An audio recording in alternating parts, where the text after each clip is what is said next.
Westwood One presents America at Night. Here's your host, McGraw Milhaven.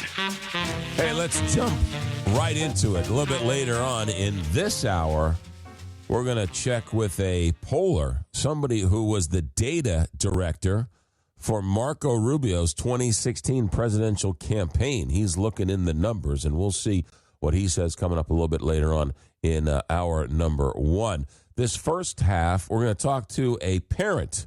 His name is Juan Uribe, and he shared a TikTok post last month for the first time. It seems his son has a rare blood disorder, and he needs a stem cell transplant. So he went to TikTok, and in the short time since the February 10th video, it has gone viral. And as a father, all he's looking to do is help save his son. And we thought we would invite him on the show and get the story. Juan Uribe, who is a managing director and senior partner at Boston Consulting Group in New York. His 15-year-old son was diagnosed with a rare blood disorder. Juan Uribe, welcome to America at Night. Thank you, McGraw. Very nice to meet you, and thank you for the opportunity. You betcha. First of all, prayers to you and to your family as you go through this difficult time. But take me through what your son was diagnosed with and first, and then we'll go to what a rare disease it is and why you went to TikTok. What was he diagnosed with? Yes, so essentially, to throw medical jargon at you, it's clonal cytopenia. Cytopenia basically meaning that all of his blood counts, red, white, and platelet counts, are low and much lower than normal. Clonal in that you also have clones growing in his blood at this point. So that's the diagnosis. The root cause remains a mystery. He's done extensive genetic testing, and it's clear that it wasn't something he was born with. It's not inherited. It's something that he somehow acquired along the way. And the doctors told you that he needs a stem cell transplant. That's right. When they did a bone marrow biopsy in August of 2025, and they came back with a number of quote-unquote pink flags, they said that he was clearly on the path to bone marrow failure and was going to need a stem cell transplant, that would be the only way to cure the bone marrow. Now, I did not know this, and you sort of rang the bell. Stem cell transplants, you need to have a match for the donor. That's obvious. But it's a unique situation for your son. Talk about your son's situation. Yes. So you need ideally a perfect match donor based on something called HLA type, which is looking at a number of genes and number of alleles. And there are hundreds of millions, if not billions, of potential combinations. So finding that perfect match donor is very tricky. And it's particularly tricky in my son's case because heritage and ethnic makeup is a determinant in the number of potential combinations. And my son is half Caucasian and half Colombian or half Latino. And that just makes it that much more difficult. So originally, in a registry of 42 million people globally, we thought we had two perfect match donors. So that's 1 in 20 million, to give you a sense of how tough the odds are to find that perfect match. Okay, so you felt that by going to TikTok was a Hail Mary? What did you post on TikTok and why? Yes, a Hail Mary is a good way of describing it. At the end of January, we learned that those two perfect match donors we thought we had were not available. We don't know why, based on confidentiality reasons. But when I knew that the odds were that low that we would actually be able to find a perfect match, I needed to throw the Hail Mary and say, how can I get access to the most number of young people out there to try and encourage them to sign up and join the registry? And the only thing I could think of was TikTok. And so that's what led me to open up my first TikTok account and post my first video. And your post went viral immediately, over 20 million views. And you asked people what? You asked them to get tested? The ask was simply to join the stem cell registry, and the way to do that is it's a two-step process. Step one is to simply do a 30-second cheek swab to get yourself added to the registry. You can go to a site like swabformax.com, request a kit. They send you the kit to your home. You do the cheek swab, you return it, and that's how you get added to the registry. And that was the simple ask, so that we can get as many people in the database, not only to help my son, but to help the countless other patients that are out there like him in a similar desperate situation. And also really to build a safety net for everyone that's listening on your show, because these rare diseases are much more prevalent than I would have thought, and they don't discriminate. And anyone, regardless of whether you're healthy, whether you're wealthy, whether you were a good student, a good athlete, it doesn't matter. Anyone can fall victim to these diseases. And the more people we have in the registry, the better chance we have that families don't have to go through the hell that our family is living through right now. Juan Uribe, you've had 20 million plus views and counting. How many people have signed up for this Swab for Max? Yes, it's been amazing. In the past week, we've gotten another 10 million. So we're actually over 40 million views on the initial video. Unfortunately, though, that has not really translated into the volume we need. Only about 120, 130,000 people have actually signed up to join the registry. And given the ethnic makeup of my son, I think we need about 1 million. So there's still time, but we need everyone listening to go to swabformax.com and request their kit and register. One of the things that is most interesting about this is I didn't know it was based on your heritage and your race when it came to blood donors. That's something new. I don't think many people knew that. No, when it comes to like blood stem cell donors, agreed. And I have to admit, I didn't even know what a blood stem cell donation was until 6 months ago. Many people write me and say, "Oh, I'm O positive or I'm O negative. Can I donate for your son?" It has nothing to do with blood type. It's this thing called HLA type that looks at the proteins around your cells that really are whether you'll reject the donor's cells or not. And that's what's important. And it's typically on a scale of 8 or 10 or sometimes 12, whether you're an 8 out of 8, a 10 out of 10. That's what you're striving for in finding that perfect match, so that the donor cells ultimately don't attack the patient's body when you do the transplant, or really it's a transfusion. It's a transfusion of stem cells that the patient receives.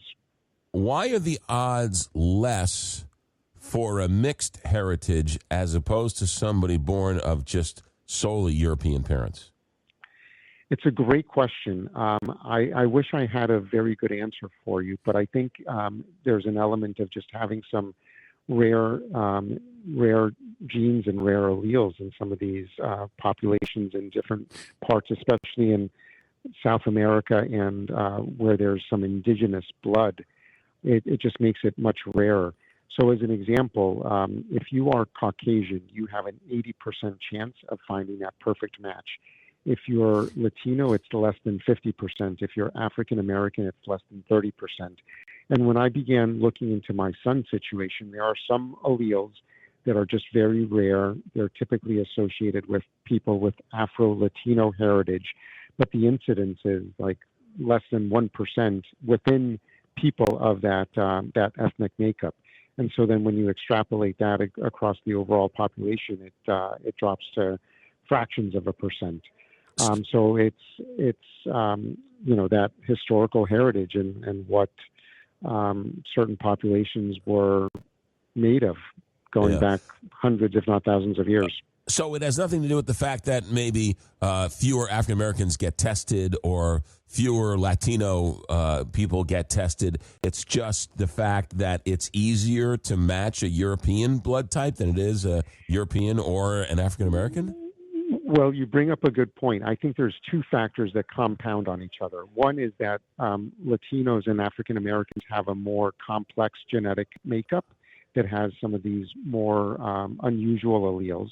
So that's factor one. But you bring up an incredible point, which is factor two, that in these registries, for a number of historical reasons, there is a significant underrepresentation of minorities, and we need to try and cure that. So as an example, take Latinos. In the U.S., probably about 20% of the population. But if you look at the makeup of the registries with Latino donors, it's about half of that.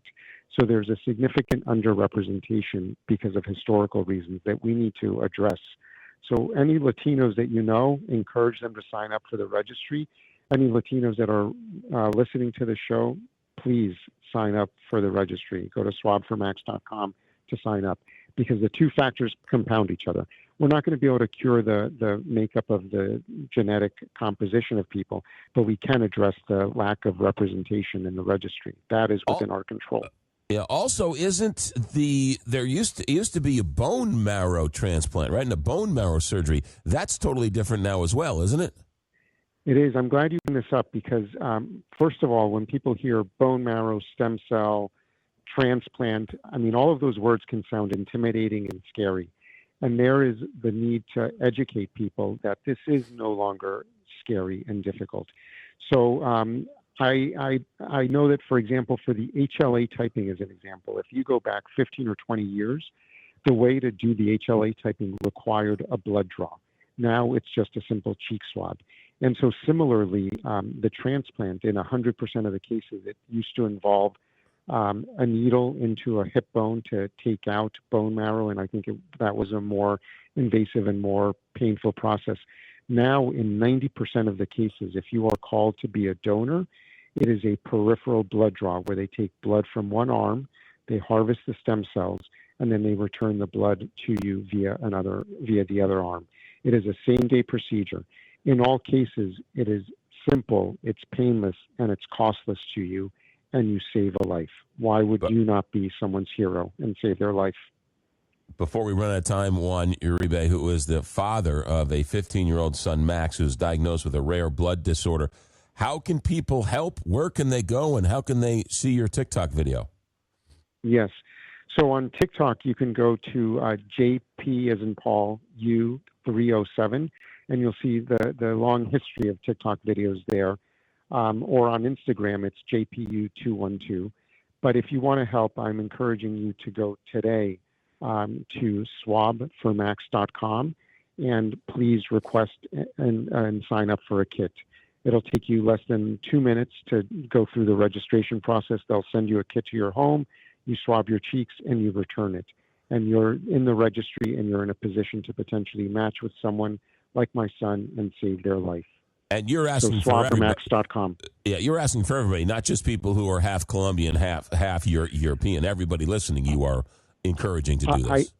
I am encouraging everyone to do it because we are so underrepresented in the registry relative to other countries. If you take Germany as a percentage of the population, they have twice as many people in the registry. So we need to add, or should add, 20 million plus people to the registry.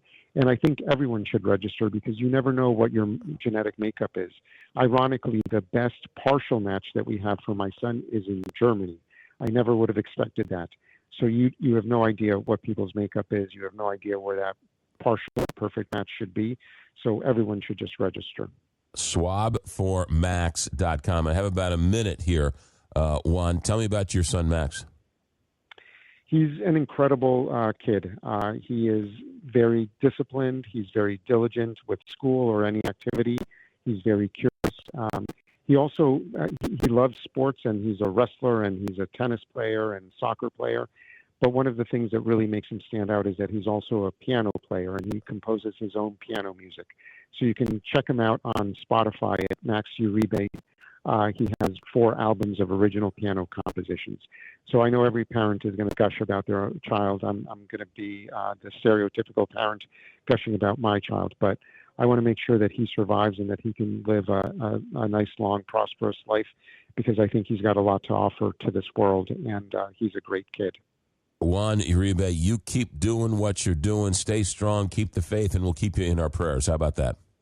Thank you. I need all the prayers we can get, so please keep prayers up.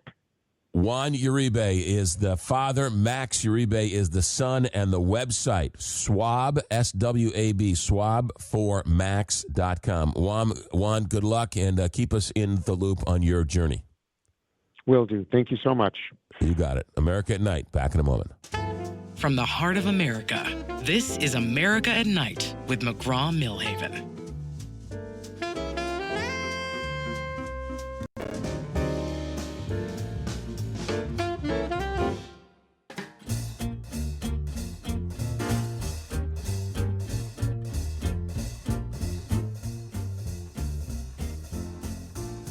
Welcome to America at Night with McGraw Milhaven. Hey, coming up in just a few minutes, we're going to talk to Marco Rubio's polling guy and find out what the polling looks like when it comes to the midterms, President Trump's approval rating, and all that. So we'll get into some of that. What's it looking for the House of Representatives? All of that coming up here in the second half of this hour. Just got word that President Trump is announced that he is going to speak to the nation tomorrow night about the ongoing bombing effort in Iran. White House Press Secretary Caroline Leavitt wrote on a social media post, "Tune in tomorrow night, 9 p.m. Eastern Time, 8 Central. President Trump will give an address to the nation and provide an important update on Iran." So we'll see what happens there. That's tomorrow night. President Trump all day long has been expressing frustration with allies who are unwilling to support the effort, and he's now telling them to go get your own oil in the Strait of Hormuz. We're also hearing all sorts of stories that President Trump has said, both privately and on social media accounts, that he is very much open to stopping the bombing in Iran with the Strait of Hormuz closed. I guess he would just declare victory, close up shop, and head home with the strait being closed and leave it to Iran to decide. Who knows if there's a back channel deal that he's trying to get Iran to save face. Who knows? We'll just have to wait and see what he says. But he's also said that he's looking forward to attacking their energy infrastructure. So he's kind of said everything. So we'll just have to wait and see. But as of tomorrow night, President Trump will be speaking to the country. The markets today, the Dow was up big. The Dow finished up well over 1,000 points, 1,125. The NASDAQ was up 795. The S&P was up 187, all on the rumor that Donald Trump was going to announce that he was stopping the bombing in Iran. So we'll wait and see. But that's tomorrow night. Coming up in just a minute, we'll talk to Marco Rubio's polling director. Find out what he says. What do the numbers say? We'll do that next. America at Night. Back in a moment. You're listening to America at Night with McGraw Milhaven.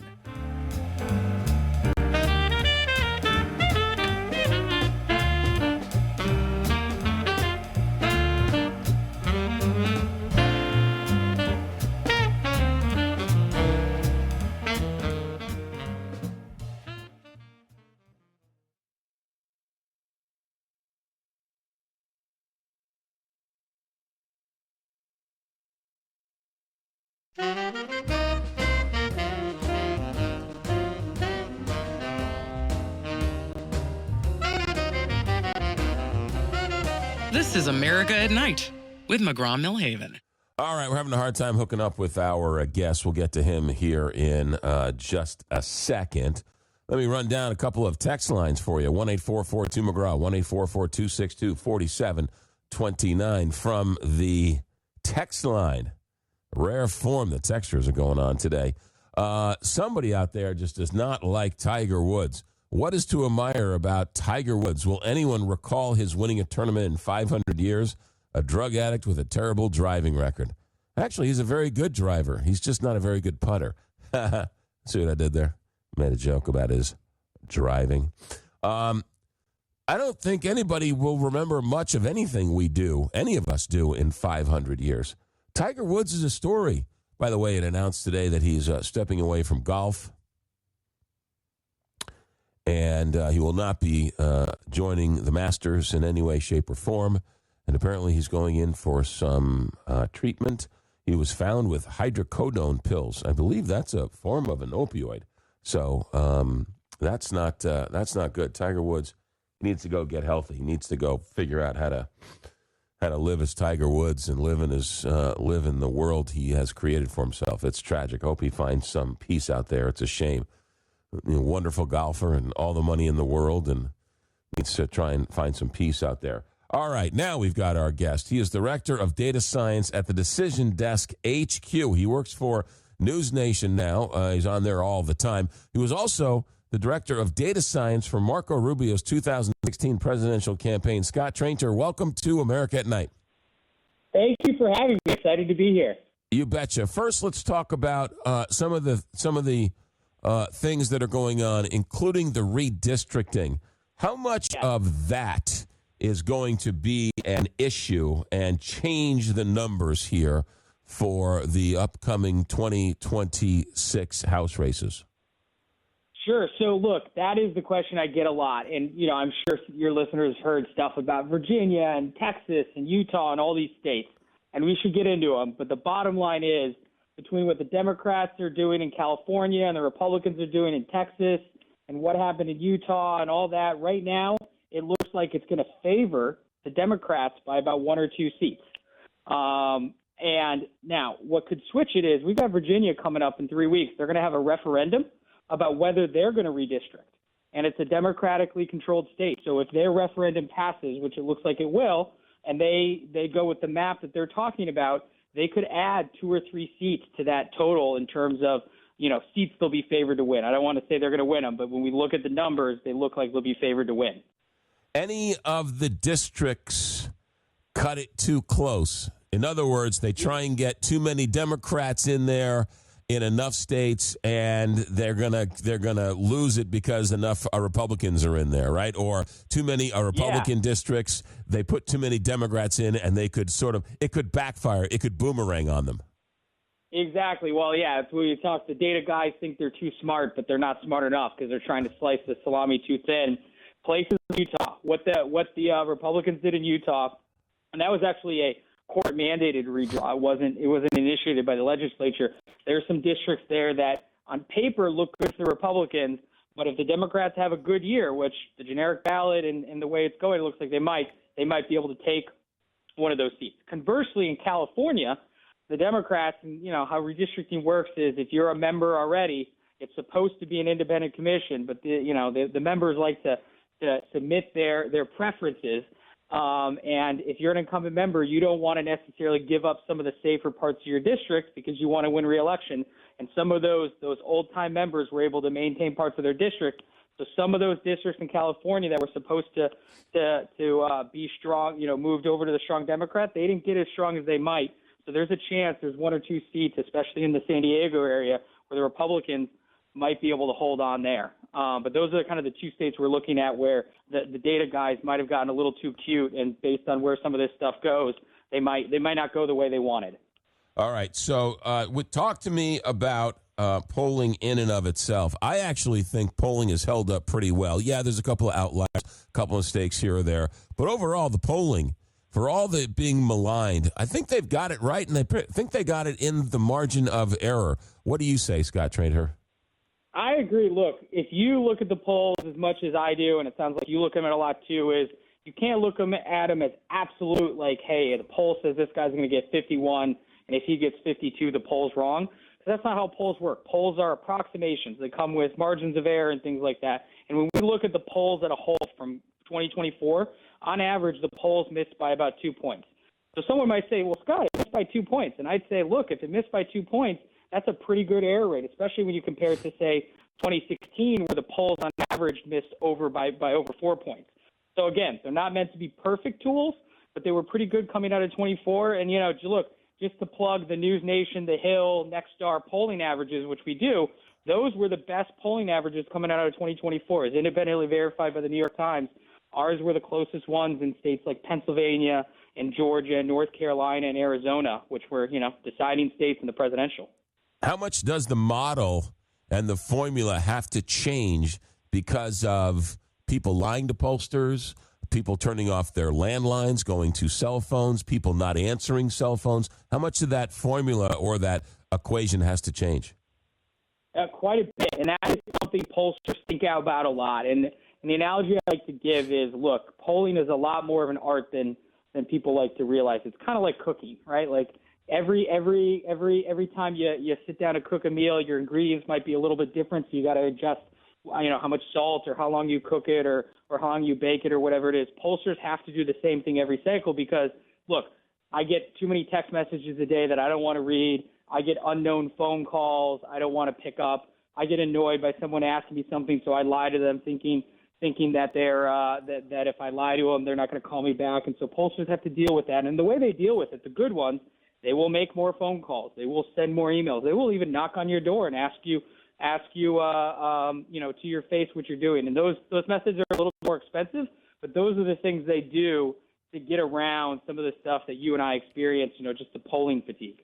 Let's talk about the couple of special elections we've had around the country. If you listen to MSNBC, it means a blue tsunami is coming. If you listen to Fox, no big deal. Let's talk to Marco Rubio's 2016 presidential campaign data guru. What do you think these special elections say? My personal opinion is they're great headlines and they're good engagement and they're fun things to talk about. But the data shows that year in and year out, they don't have a whole lot of predictability for what's going to happen in November, right? Like, let's take a look at the one that was the big headline. There was a state Senate seat in South Florida, in Mar-a-Lago. And Mar-a-Lago was in this district, the district that went Trump pretty heavily back in 2024. And a Democrat won there. And everyone's like, oh, man, Donald Trump's seat, Donald Trump's home seat, it's flipped to Democrat. That means Florida is going to flip itself, or the district's going to flip itself. And while that was a win, that's usually not predictable to what's going to happen, because in these special elections, they're on weird nights. They're on times people don't necessarily are used to voting, and so they get a unusually small turnout profile. And so they can get weird results like we're seeing. They're good headlines. They're fun to talk about, but they're not really predictable to what's going to happen in the fall.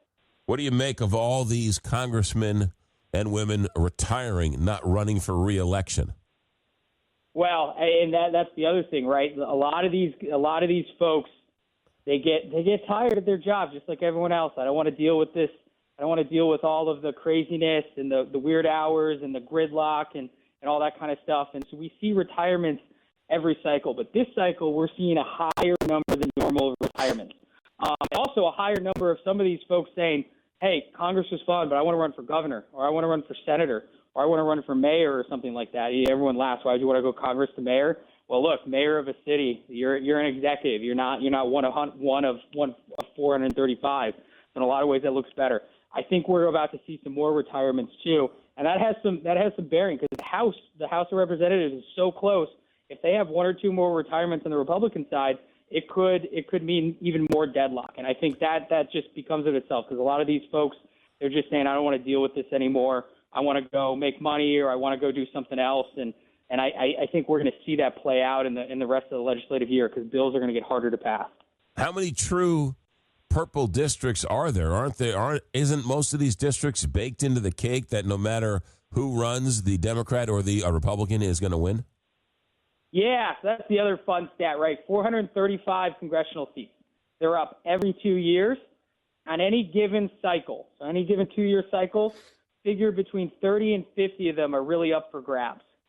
So out of 435 seats, both parties are really only fighting for about 30 to 50 of them, and the rest of the seats are very safe Republican or very safe Democrat. It's a lot less. If we were having this conversation, say, 30 years ago, that number would be closer to 100 to 150 seats that were purple or battleground. Wow. Talk about that generic ballot you mentioned that favors the Democrats right now. What does that mean? So generic ballot is something we like to think of it as like a brand tracker, right? Like if I were doing a poll of what do you like more, Burger King or McDonald's, and if someone said McDonald's, then hey, they're more likely to order McDonald's, and or someone said Burger King, they're more likely to do Burger King. Same thing with Republicans and Democrats. We don't put any names on there. We're just asking, what do you think of the Republican, generic Republican, not any name, or generic Democrat? And right now the Democrats are ahead. And what the data shows, because we've been doing those polls for, 60, 70 years now, if whatever party is polling ahead in the generic ballot, they are favored to win more seats come this November. And the number right now is the Democrats are favored in our average by about 2.5 points. And that pretends to them probably picking up 10 or 15 seats, which would be more than enough for them to pick up control of the House. Now, the caveat to this is it's March, almost to be April. We've got many months to go, and that generic ballot moves around quite a bit. So there's a lot of chance for the Democrats maybe to increase that lead, and and there's a lot of chance for the Republicans to maybe change their brand perception and flip it the other way. What about Donald Trump's base, the MAGAs? Where are they in all of this? So they are still solidly behind him, right? Like if we look at it, I know there's a lot of headlines now about Donald Trump's approval rating at its lowest it's been in over a year. And while that is, quantitatively, statistically correct, when we look at the crosstabs and we dig into the data, his core supporters, they're with him. And they've been with him since day one, and they haven't really moved. Where these numbers are moving around, though, are the independents, the people who could go either way. And right now they're shifting away from Donald Trump. The MAGA base, it's pretty solidly behind him, and I would expect it to stay that way, throughout his term. What about the Latinos that Donald Trump did very well with? What about the blacks that he did somewhat better with than other Republican candidates? Where are they breaking? So when we look at those crosstabs again, look, depending on what exit poll you're using, Donald Trump won anywhere between 20 and 40% of the Latino vote and anywhere between 10 and 20% of the African-American vote, which is high watermarks for a Republican. The last time a Republican won 30, 40% of the Latino vote was George W. Bush in the early 2000s. Mitt Romney got somewhere around 10%. So Donald Trump did pretty well, but we're seeing, even Donald Trump is giving some of that Latino vote and the African-American vote back. And, they're not sitting at home. Those are the types of voters that if they voted before, they're going to come out and vote again. They're just going to vote Democrat this time. What about the men vote, the bro vote? Are they sticking with President Trump? Yeah, so the bro vote, that's interesting. Let's divide the bro vote up by age, right? So men under the age of 30 and men over the age of 30. The men under the age of 30, two things about them. One is they're still predominantly sticking with Donald Trump, but they don't turn out nearly at the rate as the men above 30. And the men above 30, those are the ones who are moving a little bit, still early, they're moving a little bit away from Donald Trump than they were, say, a year ago. But that's a demographic that if I were the Republicans and Donald Trump, that's one I would track very closely, especially over the ones over the age of 30, because those ones turn out at a pretty high rate. Interesting. What about the women vote?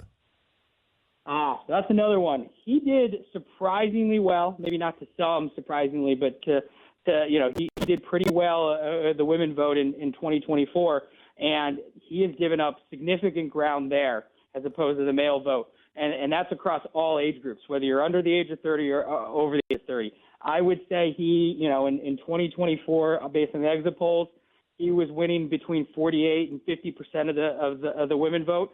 Depending on the poll you look at now, the crosstabs have him at, in the low 40s. So he's given up some significant ground there. So interesting that the women just did not come out and vote for Kamala Harris. Yeah, look, that's something, us political scientists are going to study for a while here, and it is one of those things we saw. Everyone expected a little bit more. They just did not attach to that message for whatever reason. That being said, they are a voting bloc. They do turn out. They just don't. In 2024, they just didn't turn out as much for Kamala Harris as she was hoping for. Yeah. A couple more questions. Got about a minute left. AI, artificial intelligence. How is that changing your world? Oh, man, it is changing everything from polling to how we advertise the campaigns, right? These campaigns, they can put out all these AI images and these AI videos that are really quick to turn around, right? You might get a news headline at 9 in the morning, and you can have a full AI video out by 9:30, in your mom's WhatsApp or in your dad's email or whatever it may be. I think campaigns are really leaning into that as rapid response messaging. Huh. Interesting. So as of now, the takeaway is the generic ballot, Democrats 2.5. And as of right now, that could translate into a 10 to 15 House swing. That's what you're telling us. That's what I'm telling you. The other thing I would tell you is if this were a baseball game, we're in the third inning. Democrats are ahead by a few runs. But we got 6 more innings to play. Tell me what's going to happen in November, Scott. Come on, man. How good are you? No, I'm just kidding you. Great. Hey, good stuff. We will check you out on News Nation. Scott Tranter is the Director of Data Science at the Decision Desk for News Nation. He was also the Director of Data Science for Marco Rubio's 2016 presidential campaign. Scott, good stuff. Thanks for joining us tonight. Thanks for having me. Have a good night. You got it. America at Night. Back in a moment. America at Night with McGraw Milhaven, where the nation comes to talk.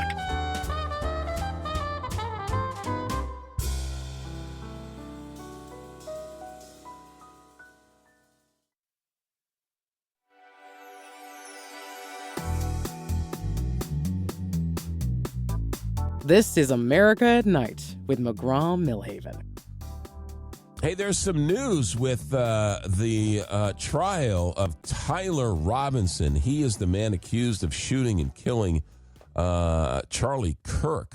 Their attorneys have asked for a preliminary hearing set in May to be delayed so they have more time to review the evidence. In a recent court filings, the Robinson defense team said it has analysis from the Bureau of Alcohol, Tobacco, and Firearms and Explosives that could not conclusively connect the bullet fragments recovered during the autopsy to the rifle they found in the wooded area shortly after the shootings.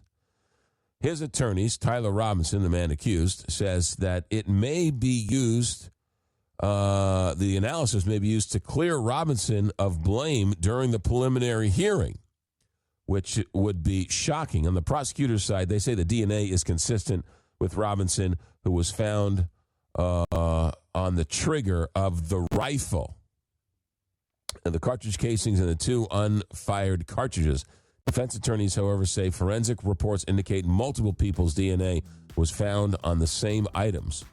But they're saying that the bullets that were recovered do not match the gun they found. Now, that's just one story. We'll have to wait and see, but it's definitely worth keeping an eye on. Hey, stay right there. We are just getting started. Next hour, we're going to talk to a man who looked at Francis Ford Coppola, George Lucas, and Steven Spielberg and how they changed Hollywood forever. Paul Fisher's out with a brand new book called The Last Kings of Hollywood. And then, of course, open phones after that. Our executive director is Alex Hinton. Our engineer tonight is Richard Good. I've got a cold, but I'm croaking through the show. I'm McGraw Milhaven, and this is American Night on Westwood One.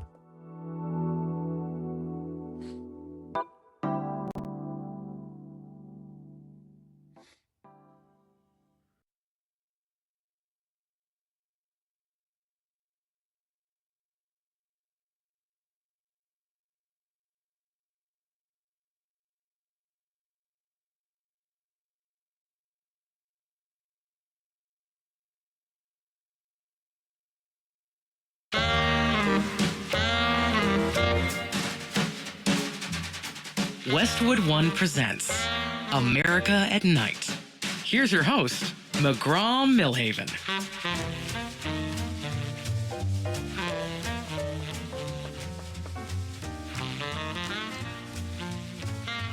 All right, we've got a fun hour in store. We'll get to the author of the new book, Last Kings of Hollywood, Francis Ford Coppola, George Lucas, and Steven Spielberg, and how they changed Hollywood forever. Got some breaking news, though, out of the Wall Street Journal. President Trump said today that the U.S. would be leaving Iran in 2 to 3 weeks. Addressing reporters in the Oval Office, Trump said that the U.S. has eliminated Iran's nuclear threat. He said, quote, "It'll take 15 to 20 years for them to rebuild what we've done to them." Trump does plan to speak to the nation tomorrow night at 9 p.m. Eastern Time. Earlier in the day at a news conference, Defense Secretary Pete Hegseth said the coming days of the conflict would be decisive, and the number of projectiles launched by Iran in the last 24 hours represented the lowest during the war.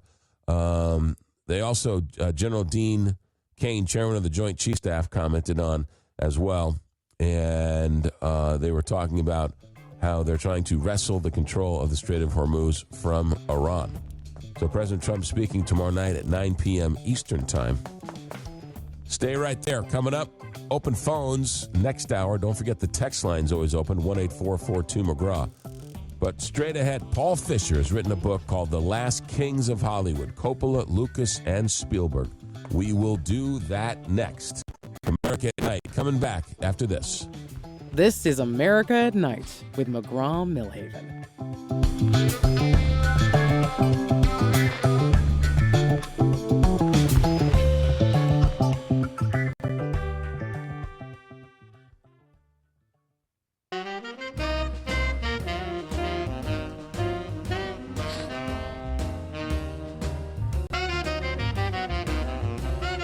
This is America at Night with McGraw Milhaven. Our book tonight sits on the New York Times bestseller list, and we're talking Hollywood. The Last Kings of Hollywood is the name of the book. Coppola, Lucas, and Spielberg, and the battle for the soul of America cinema. It is written by Paul Fisher, and he is our guest. Paul, welcome to America at Night. Thank you very much for having me. So, before Coppola, Lucas, and Spielberg, right? They're the new Hollywood, and they came along as the old Hollywood was dying. Why was the old Hollywood dying? It was a combination of things. So these guys come in 1968, 69 is when they meet each other. And the old Hollywood, really, the guys who had founded Hollywood back in the 20s, 30s were still around, aging out, didn't really understand their new 60s younger audience, and also had to compete against television, which was still a new thing moving into people's households, European cinema, which is kind of more avant-garde and groundbreaking and on the kind of frontier of stuff. And because the studio system was still kind of big and unwieldy, run by these older guys, they had a hard time adapting. And they also had this system where traditionally in American cinema, filmmakers were employees of the studio, and you kind of did what you were assigned to do. And meanwhile, in Europe, filmmakers were independent artists who were able to make stuff that was more personal and more relatable to new audiences. And so at that time, when these guys are still kind of in their 20s and coming in, the American studio system is playing catch up with this industry it's invented. Yeah, it's really interesting. Did they know it at the time, or did you have to wait to write the book to realize, right? You have to wait 20 years before you realized there was a changing of the guard.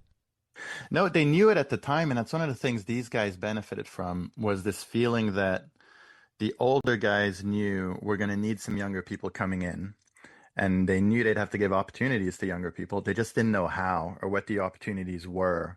And they would try stuff like, oh, we'll make beach movies and we'll have pop music in it and we'll have pop stars doing concerty bits and all stuff that were really kind of, older people making movies for younger people. The younger people immediately thought, well, this is lame.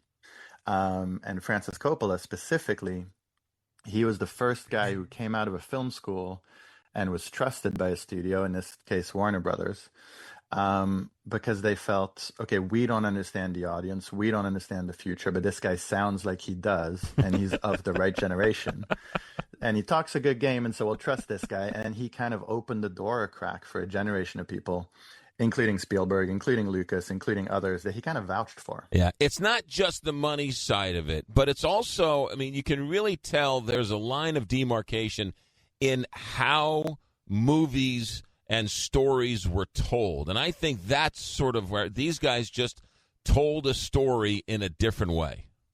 Yeah, they wanted to tell stuff. They wanted to be able to be darker, to be a bit more experimental, to be a bit less naturalistic.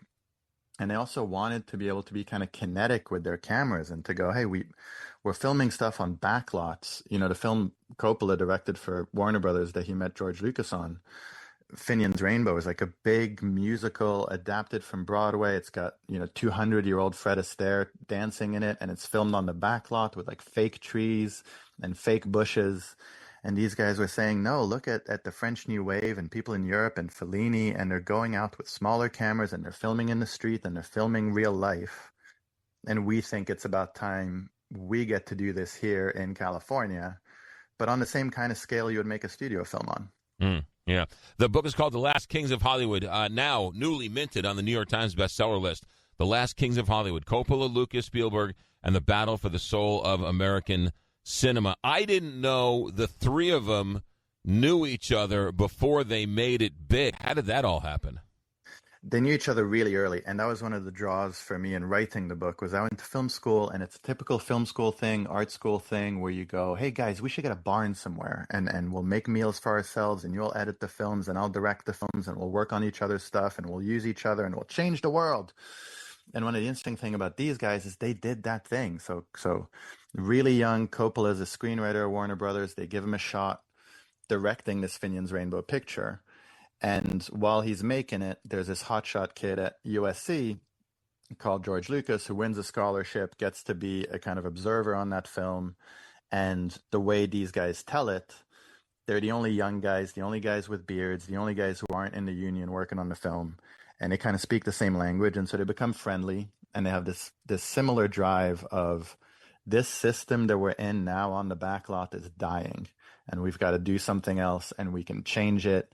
And Coppola, there's stories of him stashing film in cupboards going, we're going to take this with us when we leave, and we can do our own thing. And so they start hatching this plan, and then in parallel, Spielberg, who's a little bit younger, and he hadn't gone into film school because his grades weren't good enough, so he's in Long Beach at college, but he's keeping his finger on the pulse of film school.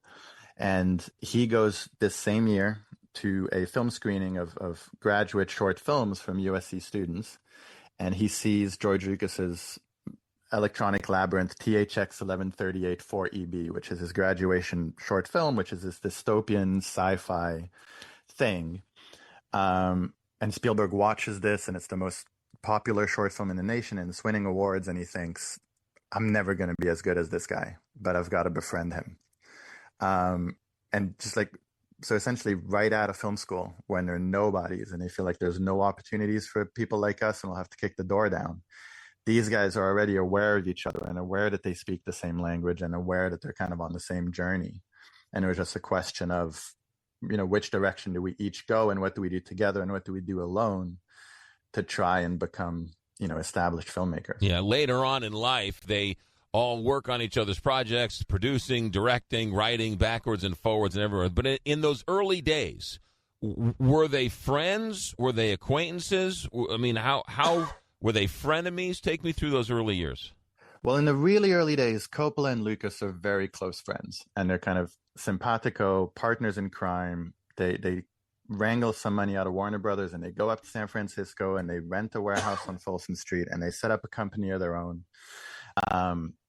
And within 18 months, that company kind of fails because they get the money, and Coppola spends the money on like an espresso machine and a pool table and girls and, fancy art on the walls and everything except film stuff. And so they only make one film, which is Lucas's adaptation of THX. And then they run out of money, and they bicker over who spent all the money and why, how did this happen? It's your fault. It's my fault. And then this film comes in that's a trashy kind of gangster film that they offer Coppola to direct, and he doesn't want to do it. And Lucas tells him, look, you got to pay the bills. They're going to chain the door. And so he accepts the offer to direct this film based on a book called The Godfather. And then he goes off and does that. And so, especially in that very early period, those two guys are very, very close. And even in the years coming after that, Lucas would get opportunities because Coppola, and even more so after The Godfather, would say, hey, I'm going to produce this guy's films. I vouch for him. I'll look after him. You can trust me when I tell you George Lucas is good. And kind of made him who he was. And Spielberg, in the meantime, his thing was he was attracted to the studio system. He was also kind of scared of working outside the system more independently, like the two guys did. So very early on, he gets a very old-fashioned 7-year contract making television at Universal, and realizes that's a dead end. And so he's kind of isolated on his own, making TV that he thinks is beneath him, until he makes a TV movie of the week called Duel. It's kind of a cult classic now, and it's Jaws with a truck, basically. Salesman guy goes on the road, and guy driving a truck tries to kill him for no apparent reason. And it's tense, and it's a thriller. And it's really, even though they'd met a few times, it's really after Duel, when Lucas watches Duel, when it airs on that Monday night, that he goes, oh, wow, this kid's got something, and we should get closer. And that's kind of how the closeness between the three of them starts. Yeah. Let's go back to the Godfather. It's a famous story, right? Francis Ford Coppola had to be talked into the Godfather. But how realistic was he? Was he really going to turn it down? I mean, how close and how much did Lucas have to force Francis Ford Coppola to take that role? I honestly think without George Lucas, there is no Francis Coppola directing The Godfather, because they had this ethos of, we hate trashy genre stuff. And at the time, gangster films pre-Godfather were about as trashy as you could get. And the book was kind of trashy. Mario Puzo really only wrote the novel for similar reasons, where people told him, look, you got to stop writing kind of elevated novels and just write a crime thing. You're Italian, do that. And Coppola really didn't want to do it. Their whole thing was, we're going to make personal, grounded films that are about our lives and our kind of artistic take on the world. And so this project was kind of anathema to everything they thought of themselves as filmmakers. And then you add on top of it that Paramount, which was the studio behind The Godfather, had a terrible reputation at the time. They had just brought in Robert Evans to head the studio, and people knew him mostly as, they made fun of him as a failed actor who had no experience as a producer. And so speaking to people around them and people around their company at the time, it really was a thing of day after day after day. Coppola's going to Lucas's house and they're editing THX 1138 and the phone calls are coming and he's saying, I don't want to do this. And Lucas, day after day, saying, look, make the thing. If they say it's low budget, make it low budget. If they say it's in St. Louis in 1975 and not in New York in the 40s like the book, just do it. We need to pay the bills. And he finally caved. And he caved partly for the money. And he caved partly because he read the book a few times and shared it with other friends. And there were bits in the book that both he saw, okay, that's kind of like my family. And friends would tell him, oh, well, there's kind of stuff in here about drugs and racial politics and how crime families work together that actually feels quite modern. And so he figured, okay, maybe I can't make a personal film. Maybe I have to make this film. But if I make this film, maybe I can turn it personal. I can find something personal in it. But it was weeks and weeks and weeks of having to be sort of badgered into making it. The Last Kings of Hollywood, now on the New York Times bestseller list. Coppola, Lucas, Spielberg, and the battle for the soul of American cinema. Paul Fisher is our guest. The thing that each one of them had, The Godfather, American Graffiti, Jaws, I mean, these are legendary films. It seems like, Paul, that each one of them, and let's stay on The Godfather, the studios, before they were released, thought they had bombs on their hand. Is that true? In every case, The Godfather, they were cutting the final cut of the picture, and Walter Murch, who worked on the sound and the edit and everything, he told me the studio said this is self-indulgent and long and boring and dark.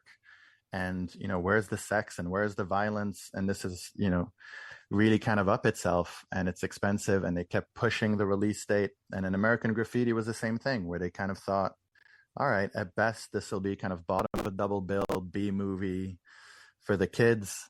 With Jaws, the word on the street before it came out was, oh, Universal's putting it in so many cinemas because they went 100 days over budget and this kid's been out on the sea with mechanical sharks that don't work and it's going to be just a gigantic disaster. And the reason they're releasing it so big is so they can try and trick people into seeing it before word of mouth gets out that it's awful.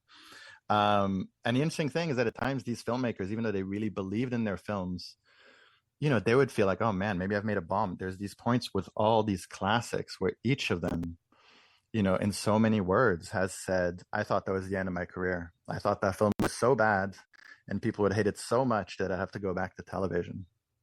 And obviously they all became, the biggest pictures you can imagine. Yeah, I mean, there's something where all artists have that self-doubt, right? Talk to Picasso or talk to any famous artist or sculptor or playwright or actor or anybody who makes art. There's always that sort of self-doubt. But it's amazing how the experts got it so wrong and these newbies got it so right? They ultimately stayed true to their inner core and knew they were right, even though they weren't really convinced they were right. We're going to do it. I don't know if I'm right, but I'm going to do it my way.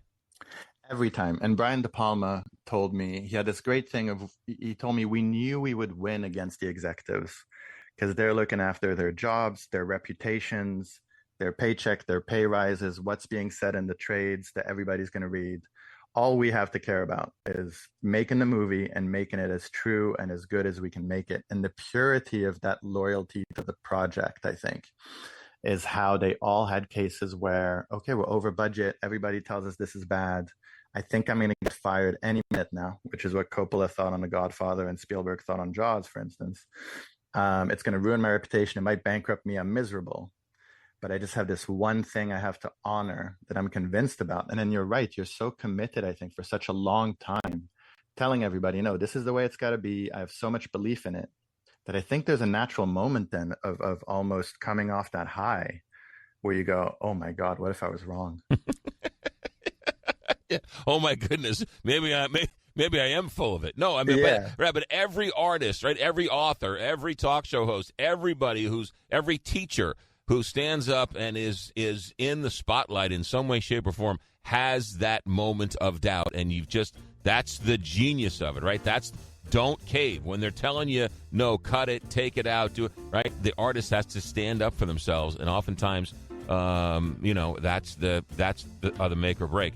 Paul Fisher is our guest. His book, now on the New York Times bestseller list, The Last Kings of Hollywood, Coppola, Lucas, Spielberg, and the Battle for the Soul of American Cinema. We're going to come back, talk more about Francis, talk more about Lucas and Steven Spielberg. Back in a moment. America at Night. This is America at Night with McGraw Milhaven.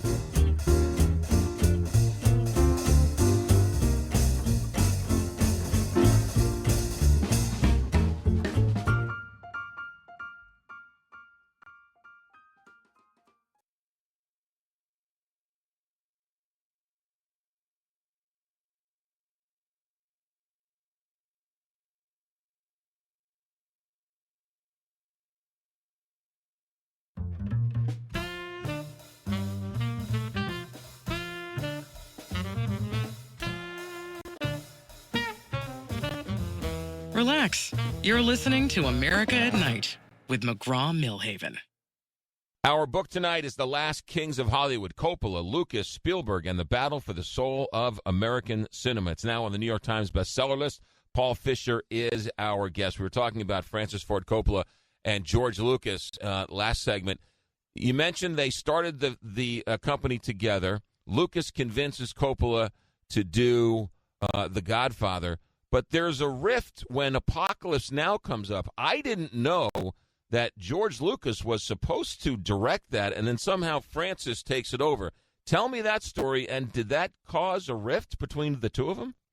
This is one of the great forks in kind of film history, and that split happens later than you would think. So even in late 1960s, when George is still at USC Film School with John Milius, the screenwriter, they come up with this idea for a film called Apocalypse Now that originally they kind of envisage as a really kind of black humor, dark-hearted kind of satire of the Vietnam War. And the war is still going on.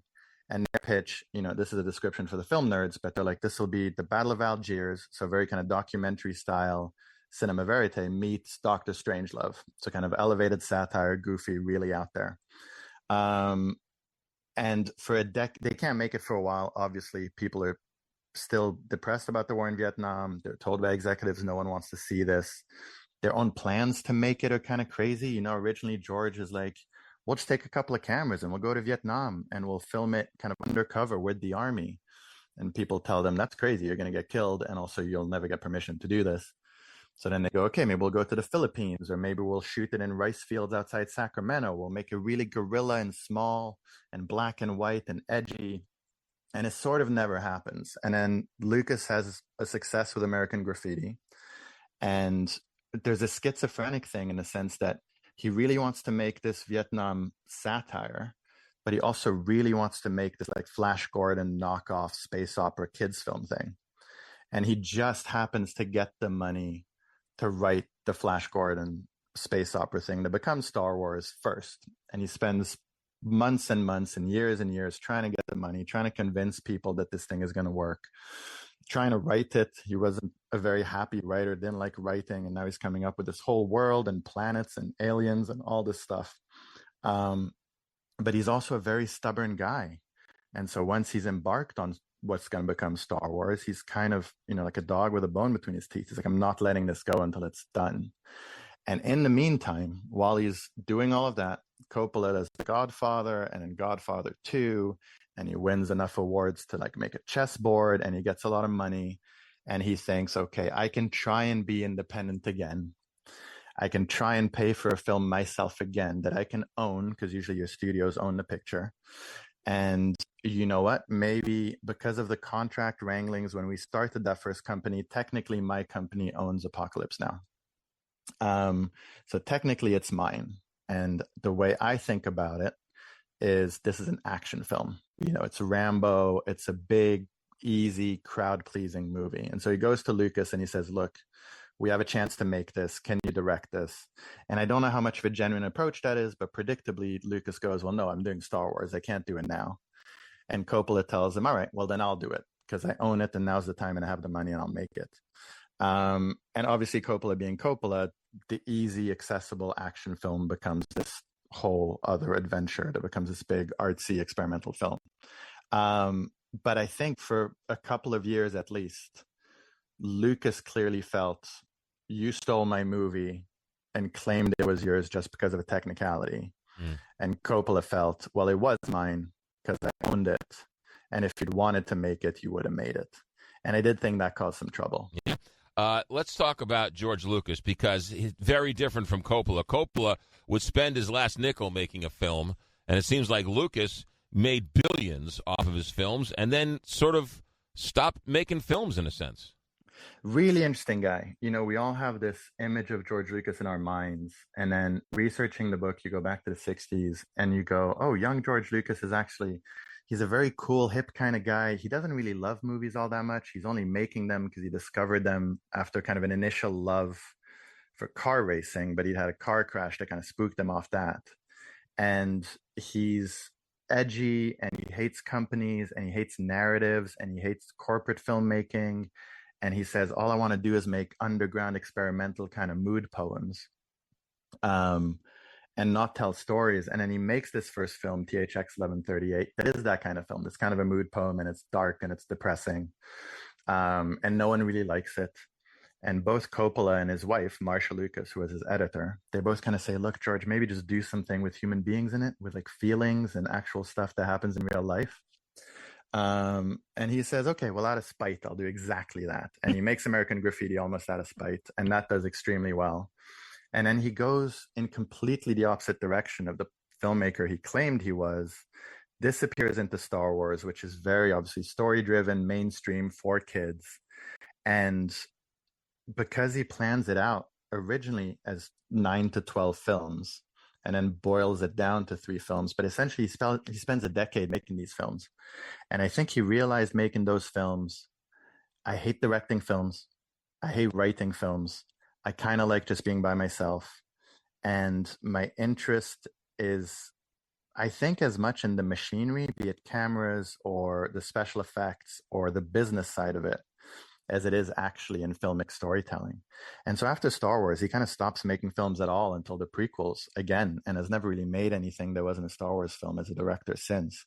And you'll speak to people who know him who say, oh no, George always says, you know, one day when he's really rich and has time, he'll make more underground films again, and maybe he's making them privately. And he claims he was going to do that too.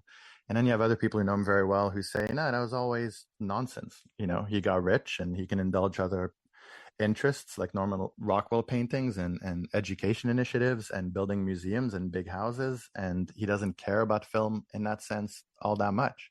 But he's an interesting guy because you go, could have been a filmmaking genius, but as a person hated everything about filmmaking. It's so interesting. The book is The Last Kings of Hollywood: Coppola, Lucas, Spielberg, and the Battle for the Soul of American Cinema. Paul Fisher, our guest. Of all of these films, of all of their blockbusters, right? They were, as you mentioned, right? One would top the other at the box office, and they just kept breaking records. Star Wars, take me through the studios. They must have thought, I still don't understand why it's a hit.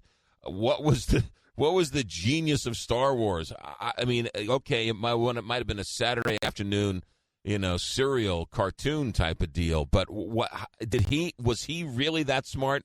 Or was it just dumb luck? No, I think he was smart. I think the key thing was everybody was making, the big films were all dark, somewhat depressing films, right? It's America after Watergate, and you know, there's films like The Godfather and The Exorcist and Polanski films, and it's all kind of seedy and sweaty and uncomfortable, and it's about the dark underbelly of everything. And even Spielberg at the time had a reputation as someone who was too dark. You know, his first film, The Sugarland Express, is about, you know, a convict trying to escape and see his kids, and people thought that was dark and depressing. And then Jaws, people really enjoyed, and it was fun, but it's still the kind of movie where a kid gets eaten up halfway through. And, you know, the same year as Star Wars, he had Close Encounters of the Third Kind coming out, which in the reviews at the time, people went, you know, Steven Spielberg's going to have to figure out how to be a crowd pleaser, because compared to Star Wars, this is depressing. And so Lucas kind of knew there's there's a hunger for going back to something positive and hopeful. And he also knew that there was a generation of kids like him and people younger than him who had grown up on Flash Gordon and comic books and B movies and all this stuff, who would flock to something that was that kind of thing, but on a higher budget. And there was kind of ambitious and there was kind of artistic. And it was artistic. You can tell with those early Star Wars films that you have a filmmaker there at the helm who's referencing Japanese films, and he's referencing European films, and he's referencing silent film. And it's a very visually literate type of filmmaking. And so I think he just hit all the undercurrents. They were kind of primed for a very wide audience, be it 12-year-old boys to kind of couples on their first dates to older people who had discovered comic books when they were younger. Just a huge mainstream cross of people there was there to be made. And he sensed that. Whereas the studios, who thought in a different way, they thought, well, this is robots and guys in dog costumes and words that make no sense you've invented. And they thought of it as very niche. They thought of it as, I'm kind of clashing my references here, but they were like, okay, all the comic book guys from The Simpsons are going to come and see it. And that's 12 guys. And then it's going to die a death, and it's super expensive to do. So why would anybody do this? I don't understand it. So no one else is going to understand it. And it really lived through George's conviction and through Alan Ladd's conviction, who was an executive at 20th Century Fox, whose approach was, look, I don't get this either, but I believe in you, so I'll back you to do it. But it really, really was a battle until it came out. And, the crew didn't believe in it. The cast didn't believe in it all that much. And then it comes out and they start going to conventions, and lo and behold, they realize, oh, it's not just the geeks and the dorks and the Star Trek fans who love this, but everybody is relating to this and enjoying this sort of hopeful, optimistic thrill. Yeah. You really have to wonder, if you're the Hollywood exec at the time, whether or not you would have had the same intestinal fortitude to say, I don't get it, I'm still writing the checks, but I believe in you, right? I mean, that's an interesting place to be in as somebody who writes the checks. Yeah, and Alan Ladd, to film people, he's one of those legendary guys because he did that a lot, where he would go, look, I don't need to believe in the material, I believe in you as a person. And that worked for him for a while, and then he had a couple of times where that misfired and it didn't work. And that was also the system, right? Is the studio, it's kind of like the house at a casino. They can lose a few times and keep on coming back. But if you're an executive or a filmmaker or a producer and you take those kinds of big swings, you strike out a couple times and you're done. Yeah. So, fewer lives than the house had. Paul Fisher is our guest. His book that now sits on the New York Times bestseller list, The Last Kings of Hollywood, just came out. Coppola, Lucas, Spielberg, and the battle for the soul of American cinema. Real quick, with our couple minutes left, let's talk about Steven Spielberg. It's interesting because the first two, right, Coppola and Lucas were talking about, you said that they wanted to do it outside and as an independent. Spielberg, right, went the more traditional route within the studio system, and his filmography, if you just take a look at it, it is unbelievable. People forget, okay, Jaws, Close Encounters, Raiders of the Lost Ark, E.T., Poltergeist, The Color Purple, Indiana Jones, Jurassic Park, Schindler's List, Saving Private Ryan. I mean, that is an unbelievable filmography, 10 times what the other two did. Yeah, unparalleled. And even, recent films, the West Side Stories, the Minority Reports, they're all great films. And he very, very much thought, I don't want to be outside the system, I want to harness the system. And that's what he became very, very good at doing, was starting within the system and then using all the toys that you get if you're playing with house money. And, in the period in the book that I wrote, there's his peers, be it De Palma, Lucas, Coppola, they would joke, the only person who seems to know exactly what the audience wants every time out is Steven Spielberg. And he's done it for half a century now. Yeah. So now at the end of their careers, I know they didn't talk to you for the book, but are they friends? Is there a certain amount of respect for the three of them? What's their relationship like now? I think they're great friends, and I spoke to people who are like, look, Francis and George are still best friends in the world. And they see each other for lunch and they live nearby. And Spielberg, I think, lives in a more rarefied kind of space, but they're still very close friends. And that was one of the things that was interesting to me was in a very human way. They've been through all this stuff. They've had falling outs. They've had stuff they consider betrayals from each of them. They've had resentments and jealousies. But at the end of the day, still kind of came back to each other. And I thought that was a more kind of hopeful and human and true assessment of that history than just pitting them as rivals. Yeah. Scorsese, where is he in this world? He's kind of 1A to those guys, and the thing that set him apart, and he was an outsider at the time of his own kind of design by being in New York and by doing other things, but he didn't want to take over the system, didn't want to work independently from the system. He just wanted to make films and make great films and kind of transcendent experience through making films. And so he's in the book, and he's in the book a lot, and he's almost a counterweight to those guys because he's very close with all of them. I think particularly with Coppola at that time, because they had similar concerns about life and religion and family. And in this period where they are working on how do we make films and also be financially and creatively independent artists, Scorsese was a counterpoint in the sense that all he wanted to do was the creative independent bit. He just, The Raging Bull was a film he spoke about as almost, an end of life note. If this is the last film I make, I've got to compromise on nothing. And so he's in there a lot as an interesting kind of different approach to how these guys wanted to make personal films and be in charge of their own fate. It's a interesting look at artists who stand up and say, this is how I'm going to do it, and we'll let the chips fall where they may. That's what makes it so fascinating.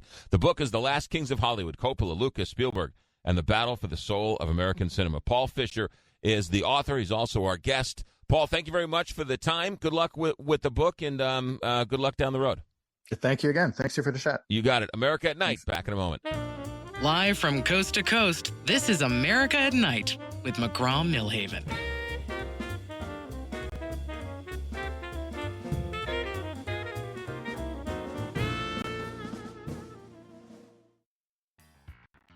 This is America at Night with McGraw Milhaven.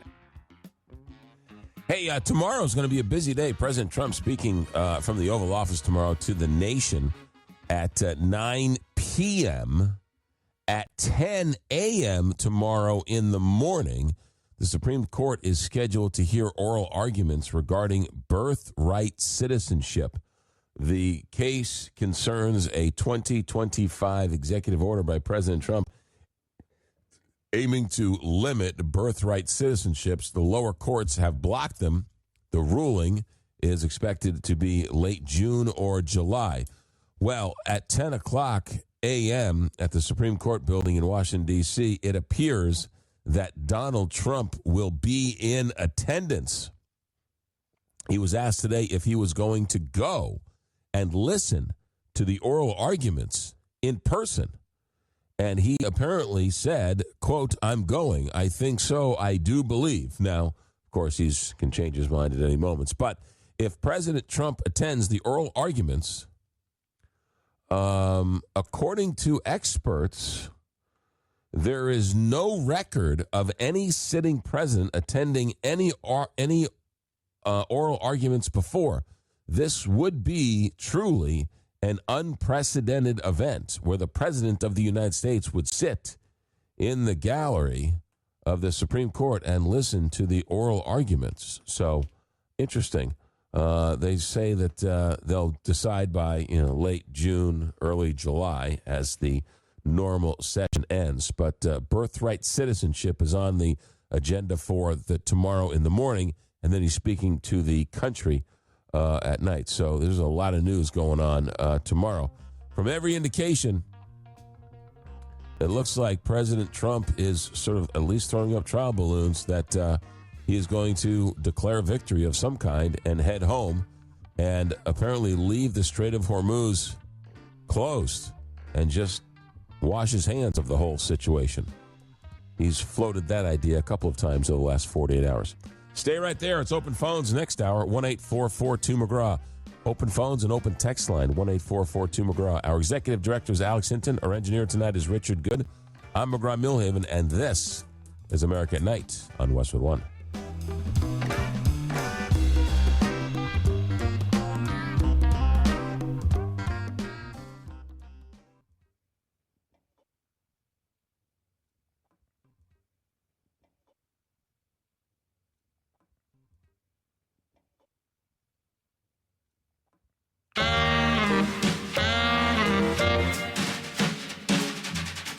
Westwood One presents America at Night. Here's your host, McGraw Milhaven.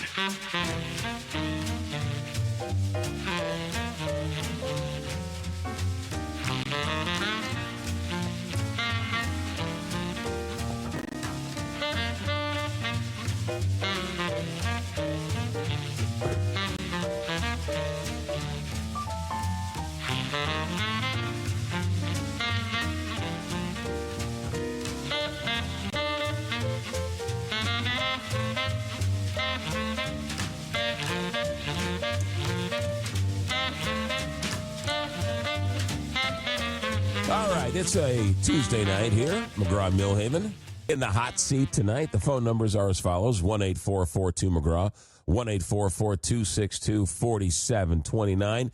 It is Tuesday night, and it is open phones, so the hour is yours. What do you want to talk about? You can go rogue. You can talk about the news of the day, something that caught your attention, something that's been tickling your fancy, something that is got you somewhat perturbed. Maybe you have a dilemma that you need some expert advice. I am great at solving everybody else's problems, not very good at solving my own problems. So I'm here for you in that sense. By the way, what does UConn, UCLA, Texas, and South Carolina have in common? UConn, UCLA, Texas, and South Carolina. All four of those women's teams are in the Final Four. All four are number one seeds, and all four were in the Final Four last year. UConn, we need a crack staff here. Maybe Alex or Richard can look this up for me before we get to the break. When was the last time a women's team and a men's team both made the Final Four in the same year? I wonder if that happens very often. The UConn men get in on that unbelievable shot over the weekend, and then UConn gets in. So for the women's team gets in. So kind of I don't know if it's rare or not. I don't. I have to go to the record books and find out a little more. But anyway, phone lines are yours. 1-844-2-McGraw, 1-844-262-4729. Text line is also alive and well. We'll get to all of that as well. Let's go to Scott in St. Louis. Scott, thanks for holding on. Welcome to America at Night. A proxy of Iran in Iraq. I think they're called Kataib Hezbollah. They kidnapped an American reporter. Yeah, I saw that. And you know the FBI. I mean, they warned her multiple times that she was on a list, and she didn't believe it. So I don't know. I hope that works out. But, you know, it doesn't look like they're giving up. They're still fighting. They're still firing missiles at Israel. And you mean Iran? Yeah. Yeah, the strait is still closed. And, I don't know. I mean, I guess if he's really going to, pull out of there, he sent all those troops there. I don't know. Well, it'll be interesting to see what happens, right? Because in the last 72 hours, the man has said everything. The man has said, The man has said, I'm all in and go get your own oil. I'm done, basically, right? He said tonight or at some point today that it's going to take 15 to 20 years for Iran to reconstitute their nuclear arsenal. 6 months ago, he said he obliterated it. So, who knows, right? Man says whatever he wants, whenever he wants. So we'll have to wait and see. Maybe there's a side deal. Maybe there's a quiet deal where he leaves and Iran saves face and he leaves. Maybe the deal has already been struck where he says, I'll leave, you open up the Strait of Hormuz. And, I don't know why they wouldn't just tell us that, but maybe he wants to try and who knows. We'll have to wait and see what Iran does. Are they going to still continue to allow friendly nations of theirs to get through, but not unfriendly nations? $2 million a boat. Yeah, we'll have to wait and see how that plays out. But if regime change was the goal, which he now says wasn't, but they keep talking about regime change, that it's already happened. And if it was, if we were able to degrade their nuclear sites and everything else, we're not going to go and get the uranium, apparently. So, I mean, we'll have to wait and see what the man says tomorrow and what happens in the next 24 to 48 hours. But the markets think that good news is coming, and so that's why they were up over 1,000 points today. Yeah, except the oil, it rose over $100. Yeah, it is over $100. Yeah, I guess one of our refineries over there got hit, and so we'll just have to wait and see. Scott, we don't know. We don't. We do not know. Scott, thanks for the phone call. Appreciate it. Paul in Boise, Idaho. Paul, welcome to America at Night. Thanks for taking my call. Sure, thanks for calling. Yeah, what the heck? What the I heck? got nothing better to do. You and me both, baby. You and me both. Yeah, I was just thinking about this man I've known for 22 years, and we both belong to the same organization, and I happen to be there as a greeter, waiting for somebody to make them feel welcome, and it was this guy, and that was 22 years ago, and the thing about it is we have a relationship where we just, if we know we can't get our point across without the other one starting to yell or jump up or down, we throw our hands up in the air, we walk away from each other, and we revisit it the next day or the day after, even 2 days maybe sometimes. And you can get your point across a lot quieter, and the other person will actually sit and listen. And so therefore you don't lose a friend by trying to out-yell the other individual and then make sure that they understand your point. And it's one of those type of relationships where I used to see a lot of them back in the day, and that was, he had his particular political party and I have mine, and they're as different as night and day. But by doing that, instead of trying to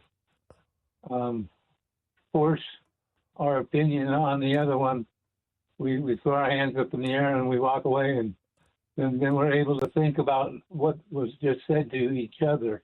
Yeah. Well, I'll tell you, Paul, it is heartbreaking. It is heartbreaking to hear stories of families that don't talk to each other anymore, or brothers and sisters who don't talk anymore because of their different political affiliations. Look, I don't expect everyone to agree with me or everyone to agree with their brother or their sister, but to destroy a family over politics is heartbreaking. You don't have enough respect for your sister or your brother to just look. Let's just avoid politics because we're just going to disagree, and so why even talk about it, right? I mean, it's more important to be right than to love your brother or your sister or your wife or your uncle or your aunt. It's just heartbreaking. It's absolutely heartbreaking, and I blame every single elected official who pours gasoline on the fire. And they don't, it's heartbreaking, and we lose sight of what's really important when you would rather defend a stranger in Washington, D.C. than to support your own family. It's crazy. It's just crazy. And it's heartbreaking. I got to tell you this, not to extend it, but my mother was a staunch Democrat. My father was a staunch Republican. And when it got to the 6 months cutoff before whatever election it was, they both had a truce. No discussion about politics in the kitchen when we're eating dinner or breakfast or whatever it was. I am most proud of the fact that I have dear friends and family members that are Trump supporters. I have dear friends and family members who are big Democrats. And, we're all mature enough to say, look, whatever I think and however I vote doesn't affect my relationships with my sisters and and aunts and uncles and friends and colleagues, and our friendship and our history is way more important. It's a bigger bond than all of that. And unfortunately, people get sort of wrapped up into it, and they fall down a rabbit hole. Hey, Paul, thanks for the phone call. I got to go. Hey, we got a couple more. Catherine, Robert, Danny in Rolla. Hold all those thoughts. The text line is open, 1-844-2-McGraw, 1-844-262-4729. We got a couple of lines open for you right now if you want to chime in. America at Night, we're just getting started. Open phones and open text line. Back in a moment. Call now, 844-262-4729. That's 844-2-McGraw.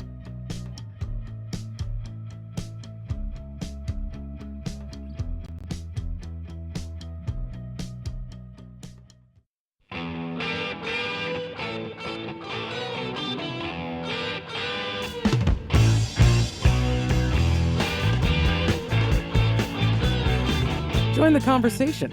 Call 844-2-McGraw. America at Night with McGraw Milhaven.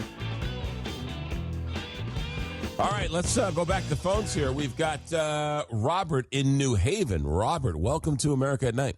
Yes, thank you for picking up the call, as always. And I don't know if this is good topic, but Tiger Woods with his recent incident. Yeah. And they wanted to do like a urine sample on him. But my question is, Columbine, Strong Thurman, Florida school shooting, Sandy Hook, Uvalde, Texas school shooting, did they want to test the children to see if they were on Adderall or Ritalin for decades or years prior to this? And is there a HEPA law? And why are they picking on Tiger? I get it. You know, he shouldn't be owning a driving school. But that was just, what is your opinion on that? Okay, are you equating the school shootings to being on Adderall with Tiger Woods being somehow impaired in his drunk driving?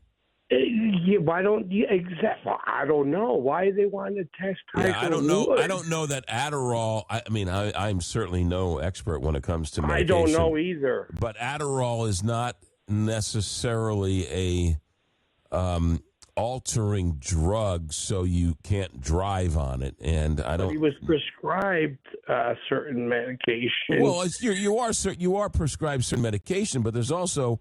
When they say don't lift heavy, don't operate heavy machinery. I get all that. And all that, yeah. Look, there's a lot we don't know about this Tiger Woods story.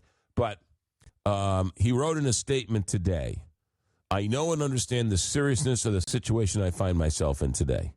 He says, I'm stepping away for a period of time to seek treatment and focus on my health. This is necessary in order for me to prioritize my well-being and my work towards a lasting recovery. Sounds to me like the man has some type of substance abuse problem. Or two, but can I ask one more question if you don't mind? Yes, you may, Robert. Go ahead. Did you ever hear of attention deficit disorder? It's called AIDS. Nothing to do with Tiger. It's a totally different thing. ADD. Yes. And if you have I have a checking account. You have a checking account. At the end of the month, we are in a deficit. That's not good. But is there called the opposite of deficit would be supplement? But do any children have attention supplement disorder? What were they focused? Were they focused too much on a subject? No, I'm only kidding. The parents got to give the kids more attention.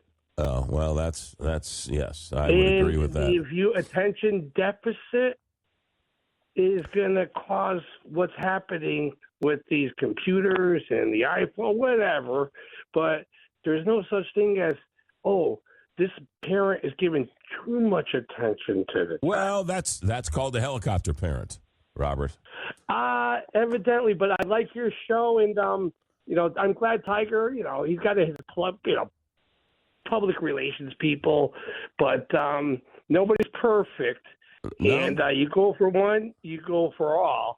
Yeah. And don't make him take a urine test when you don't get these shooters who are going into schools. Are they testing them? That was the main purpose. Well, that's a whole other issue. But Robert in New Haven, exactly. I thank you for the phone call.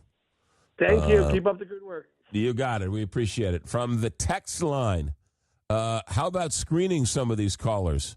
Not only do we not screen the callers, we purposely don't screen the callers, as you can tell from Robert in New Haven. I don't believe in screening the callers. I don't like screening the callers. We make sure you're somewhat coherent, but after that, we take all comers. That's the best part of late night talk radio. No, we don't screen callers. I don't juggle the lineup. I say not 85 to 90% of the time I take the phone calls in the order in which they come. I don't believe in that. I find it exhilarating to see who's on the other line. So no, we don't screen the phone calls. We take them as is, and that's just the nature of the beast. Here's a text message from Sheboygan. We're old enough to remember seeing Willie Mays play for the 73 Mets in the World Series. I remember watching when they played the World Series game in the day. Yeah, I remember the 73 World Series, and I remember when Bud Harrelson and Pete Rose got into that fight in the playoffs, too, in the 73 playoffs. I remember that quite well. And, I was 6 years old. They sat me in front of the television, and I remember watching every single bit of that World Series. Let's see here.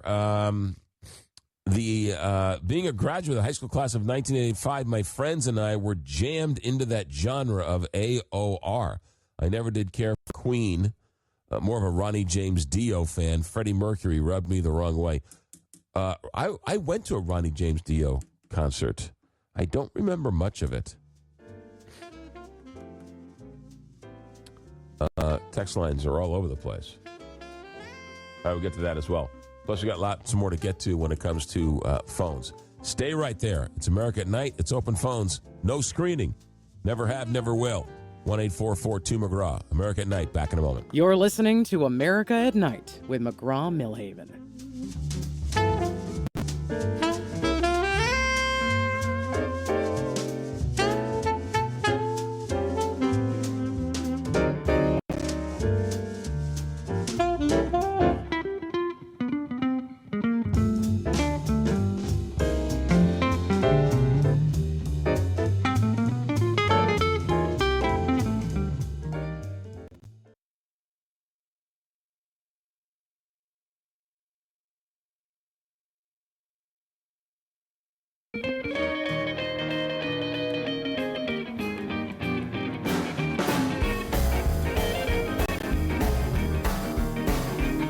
The floor is yours. Call or text 844-262-4729.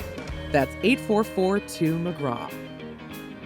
All right, I'm taking them in the order in which they're coming. It's open phones. Let's go to Steve in Albany on line one. Steve, good morning. You are on America at Night. McGraw, thanks for taking my call. I heard you recently talking about the first time you ever witnessed a Major League Baseball game in person. Yes. So when I heard you describe the memory that you had, which was correct, you said that Ted Simmons hit a grand slam, correct? Yes. All right. Yeah, well, that was a Twilight doubleheader. Do you remember that? Was it the second game of the doubleheader? Yeah, it was I believe it was the eighth inning, maybe the ninth. I think it was the eighth. But anyway, you'll find this interesting. Ted Simmons was a switch hitter, and he was pinch hitting for another switch hitter, Reggie Smith, which never would have happened. But Reggie Smith, I believe, had a bad back, something like that. So he was ailing a little bit. And the Cardinals manager, whoever it was it Red Shane Dietz still at the time? I don't remember for sure, but he decided to bring up Simmons to pinch hit for Smith. And the pitcher who he hit the grand slam off of was normally a starting pitcher. I'm talking about John Matlack, okay? Left-hander. Right. Yeah. So Simmons is batting right-handed. Matlack was brought in by the Mets manager, Yogi Berra, okay? Yogi claims that he warned Matlack that he might be needed in relief late in the game because the Mets pitching staff was a little bit fatigued. Matlack claimed that he was never told by Berra that he might be brought into the game in relief. His position was that he was in the bullpen simply soft tossing or whatever for a future start, whenever that would have been. And so that's what happened. It was a double shutout for the Cardinals. It was 1-0 in the first game, and then Simmons grand slam won it 4-0 for the Cardinals in the second game. I had just graduated from high school, so I took the Amtrak train down to the city with 3 of my buddies, and one of them knew Queens as a former resident of Queens, so we got off at Grand Central Station and left it up to him to get us to Shea Stadium, and that's my recollection of that night. So you were at that same game? Yes, I was. Come on. Really? No, I was not. I have a good memory, McGraw. It's either a curse or a blessing, but yes, I was there. Because when I heard you say Ted Simmons hit a grand slam at Shea Stadium, I knew immediately what you were talking about and where I was that night. I was there in Shea Stadium. So when you heard me, somebody asked me on the air, what was your first game? Or we were talking about the first game. And I said, I remember it vividly, I was, I don't know, what was that, 75 or 74 or 76? It was June of 75. 75. So I would have been 8 years old, which is about right. Yep. And my father took me to the game, and I remember it vividly. And Ted Simmons hit a home run. And then on the way home, we were in the station wagon, and on the radio, he says, quiet. The guy who hit the grand slam is talking on the radio, and I was mesmerized that this magic box could take me into the locker room and hear the guy who hit the home run. And I had fallen in love with baseball and at radio all on the same night. And you were at that game. A lot of games, especially in the mid-'80s, and yeah. It's changed so much since then. I mean, I used to get there for batting practice and go down to the field by the dugout. And one day I was in Fenway, and I got half the Minnesota Twins to sign my program. It's not that I wanted autographs. I just wanted to talk to the players. You can't do that today. Yeah. I'm talking 40 years ago. 40 years ago, to me, is nothing, but it is a long time ago. Okay, I'm an old man now. Yeah. Well, you can still go for batting practice. They open the gates up, depending on where you are, sometimes 2 hours before the game. So you can get there kind of early. And I'm with you. I get there early and just sit there and listen to the sounds. You know, eat your hot dog, have your soda, talk to the person you're with. There's nothing better. I hope you enjoyed my recollection, because it's great to be able to use my memory and give somebody else a good memory too. Steve, what an unbelievable story. I thank you for calling, and I thank you for sharing it. Have a good night, Steve. You too. Thank you. You got it. Steve in Albany. What are the odds? What are the odds? I wonder how many people were at that game. What are the odds of the guy being at the same game? You know, it's interesting because my older sister, my father came home and said he had tickets to the game, and he drew straws. And my sister, Cheryl, won the contest to go to the game. And they agreed at that point that I was too young to go to the game. So he takes my sister. And she has no recollection of this, but I do. So if I was 8, this was probably 7, maybe. And she comes home from the game, and I sit her down and I interrogate her like it's a hostage negotiation. And I wanted to know where you were sitting, what were you doing, where were you going, what was it like, and so she kept saying that, we were sitting in a box. It was a box. There were box seats. We were sitting in the box, and it was great. And I kept thinking to myself, why would Daddy put you in a box? It doesn't make any sense. Why you're at the ball game? What are you doing sitting in a box? And I actually thought she meant like a big refrigerator box, or a box where a dishwasher would come in. I'm like, why are you sitting in a box? I didn't understand box seats, the terminology for box seats. I told her that years later. She's like, I have no recollection of that. She remembers going to the game, but she doesn't remember me interrogating her. And I wanted to know everything about it. Wow, what an unbelievable story. All right, let's try Antonia in California. Antonia, welcome to America at Night. Hey, last night I tuned in too late to tell you about my meeting in Paris with the Beatles in 1964 at the Olympia Theater. So I thought I'd call tonight and take a chance.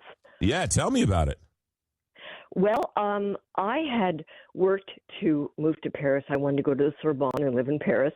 So I worked at Frank Sinatra's casino in Calneva, in California, and became friends with Trini Lopez and Mickey and Dave, his accompanist. So I heard that I had just arrived in Paris about 2 weeks before, and I heard they were going to be at the Olympia Theater. So I thought, oh my God, I'm going to go visit Trini, my old friend. So I walked in the afternoon. It was wide open, sat down in the seats for a while, made my way backstage, and Trini was there, and the Beatles were there. It's like I had never actually heard of them that much. They were like skinny little guys with tight suits and this mop hair. And Trini introduced me, and they were sort of unremarkable. It was kind of like, hello, hi. I mean, I actually like jazz better than pop anyway, but that was my meeting with them, and my grandchildren love to hear about that. But well, now hold on a second. When you just didn't see them, you talked to them? Met them. Yeah. Well, yeah, I mean, kind of talked. They were backstage with with Trini. I was visiting with him, and he says, here's the Beatles. And I think I'd heard of them. They hadn't been to the States yet. They were, sort of starting to, I guess they were popular in Europe because they were appearing at the Olympia Theater in Paris. I think I went to the very first, the first show was January 16th, 1964. And they were backstage, and, I was just introduced. It was like, hi. That was kind of all it was. But then, of course, afterwards they became famous. And it was like, hey, I met the Beatles. But I'm actually more of a fan of like Dave Brubeck and Miles Davis. But anyway, it was just kind of fun to think about it. So you met the Beatles before they were the Beatles.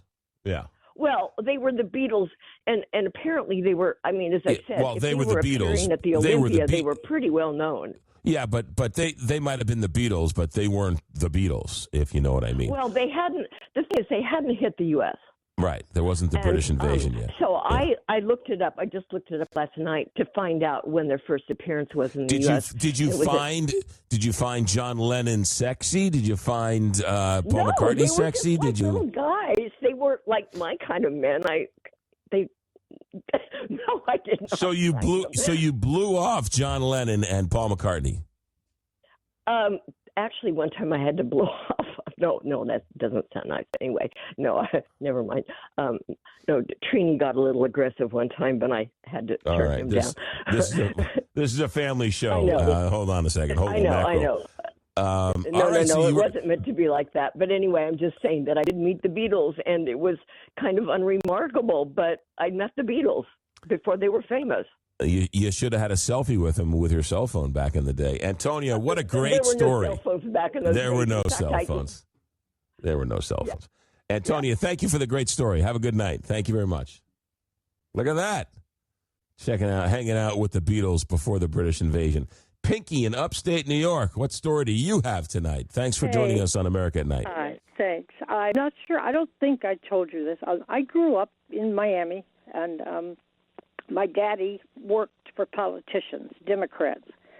And his life was very strained. And one day, I remember he took me off to the side, and he said, Pinky, and he told me all this because they ultimately murdered my father.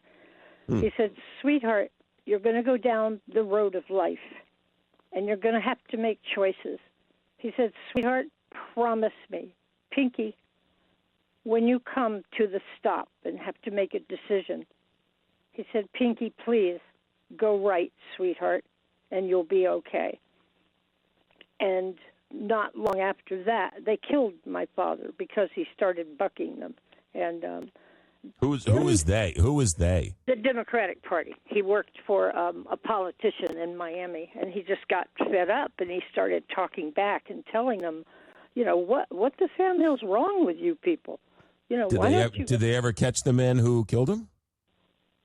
Not really. It was so connected with such a huge group of influential people. It was never questioned or no one cared. Yeah. And When he that's said very when sad. he said go right, did he mean Yeah, do the right thing, Republicans. or Nope. did he mean politically go right? Politically, because Oh, I he see. was in politics, and he Oh, I just see. said, Yeah. choose people who are going to care for other people and make the world a better place. All right. And that was pretty darn good advice. Yeah, yeah. Well, yeah. Pinky, thank you for telling that very, very personal story. Have yourself a good Thank night, you. Pinky. Thanks. Thanks. You too. Bye-bye. You got it. Danny and Rolla, you're on America at Night. Hello. A couple of machine gun things. 1982, Game 7, my first game, and we won it. Second thing, Game 2 of the World Series in 1982 was your first game? Game 7. Game 7. When we won. You mean Bruce Sutter's Game 7? Yes. That was your first game? Who gave you the ticket? My mom and dad owned several bars in St. Louis, and we got all kinds of stuff from Gray Eagle, the beer distributor. Sure. So we all got tickets, and that was my first game, and it was awesome. That's some game to go to. In those days, you could still storm the field. Well, after the last out, I started to take off. My mom grabbed me by the nape of the neck and said, "Where are you going?" I said, "Down there." She said, "No, you're not." Anyway, first concert, Ronnie Millsap. I'm not a country guy, but that was an excellent concert. And I think that you were correct that Robert's kind of mixing up his things. Driving and shooting somebody is two different things. The main reason I wanted to call, you had said something last night after I got off the phone with you. You said something about Biden's last day in office, comparing the gas prices then with the gas prices today. Mm-hmm. And I think that's disingenuous because and I looked all this up. June of 2022, gas was over national average over $5 a gallon. In Trump's Yeah, I did. I said it was. I said it was higher at one point, but it had come down. Right, but between October and December of 2025, national average was below $3. So when you take one day, it almost, for stupid people, they would think, oh, well, gas prices were lower under Biden. Not everybody's extremely analytical. Well, the text I got said Biden had higher gas prices than President Trump, and while that's true, and sometimes, and other times, it wasn't true. So, and I said that I just picked out the day Biden left, right? I mean, and that was. Yeah, no, I don't disagree. I mean, I wasn't trying to skew the numbers. I just happened to have at my fingertips gas prices on January 20th, 2025, and gas prices today. You know the other problem with that. But I did say that during Biden's administration, gas prices were higher, and they had gone down by the time he had left office. But be that as it may, President Biden didn't have much to do with the price of a gallon of gas. Oh, McGraw, I disagree. The man went in and decimated our national reserves to try to keep the price of gasoline down. And it wasn't until Trump got back in that our Hold on a second. Releasing the national oil reserves brings down the gallon of gas. What did he do to put the gallon of gas up? Did he invade a country? He restricted everything, fracking. But that doesn't. Yeah, but that's not. But if that's the case, it would have remained high. At the end of his administration, it was whatever I said. It was $3.20 a gallon or whatever. So it came down over the course of his 4 years. So, do you know why? Because he was already voted out. They knew Trump was coming. In Trump's first term, it was down because the president doesn't have much effect on the price of oil. Now, if you invade a foreign country like Iran or Iraq and you sort of curtail the supply of oil, that will affect the oil prices. But I got to go, Danny, but Joe Biden did not affect a gallon of gas. And the president normally, in the normal course of a presidency, does not affect a barrel of oil, except for things like invading Iraq or things like that, or so on and so forth. I got to go. I got to break. Thanks. All right. It's America at Night. Back in a moment. Miss a portion of tonight's show? Not a problem. Go to americaatnightlive.com to find a replay of every show.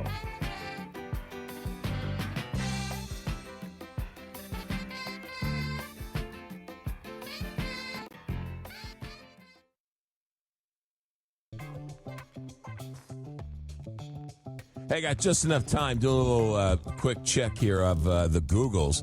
The price of a barrel of oil was $120 in 2022 during the Biden administration. Most of the reasons was the gyrating of the supply chain after the pandemic. Also, the big one was the Russian invasion of Ukraine. That's what pushed a price of a barrel of oil to $120. If you want to blame Biden for Russia invading Ukraine, okay, I guess he had something to do with the price of oil, but the price of oil when he left office was at roughly about $76 a barrel. So, it is what it is. Again, the president doesn't really have much of a say in a barrel of oil, but if you invade a foreign country that produces oil like President Trump, I think we could all agree that he's the reason why gas prices have gone up, at least in the last month or so. But before that, he was crushing it. But again, not much to his credit or demise. So they get too much credit and too much blame, but they don't really have much to do with it. All right, we're done. Thanks for listening. Thanks for putting up with me. Our executive director is Alex Hinton. Our engineer tonight is Richard Good. I'm McGraw Milhaven. This is America at Night. We'll see you tomorrow night. This is Westwood One.